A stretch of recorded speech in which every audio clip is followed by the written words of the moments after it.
Bonjour à toutes et à tous. Le président des Républicains a en début de semaine tiré la sonnette d'alarme.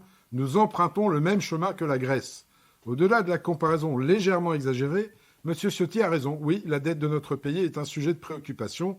C'est d'ailleurs la raison pour laquelle le gouvernement a annoncé 10 milliards d'économies cette année et 20 milliards pour l'année prochaine.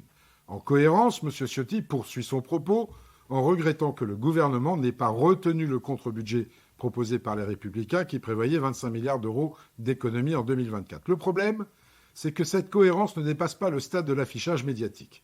Pourquoi je dis cela ? Parce que je me suis amusé à me pencher sur les amendements qui ont été déposés par les groupes LR à l'Assemblée et au Sénat lors du dernier projet de loi de finances. Et là, soudainement, c'est open bar. Quelques exemples. Supprimer la TVA sur la taxe sur les produits énergétiques, ça coûte 10 milliards d'euros.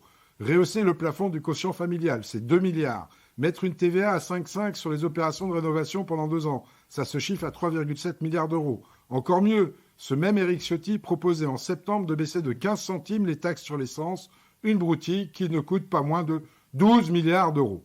Mise bout à bout, toutes les propositions formulées par les Républicains à l'automne dernier, ça revient à 124 milliards d'euros supplémentaires à trouver pour boucler le budget de l'État, très loin des 25 milliards d'économies proposées.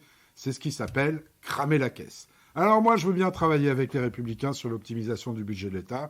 Je suis sûr qu'ils ont plein de bonnes idées à proposer à ce sujet, mais pour cela, il va falloir choisir entre les déclarations alarmistes dans les médias et les propositions démagogiques et irresponsables formulées au cas par cas. Bruno Le Maire a annoncé qu'il mettrait les oppositions autour de la table pour préparer le prochain budget. J'ose espérer que M. Ciotti et ses troupes retrouveront un peu de cohérence et un niveau de responsabilité en adéquation avec les discours médiatiques, parce que si on les suit aujourd'hui, ce n'est pas la trajectoire de la Grèce que l'on suit, mais celle de la faillite de l'Argentine en 2001. À très vite les amis.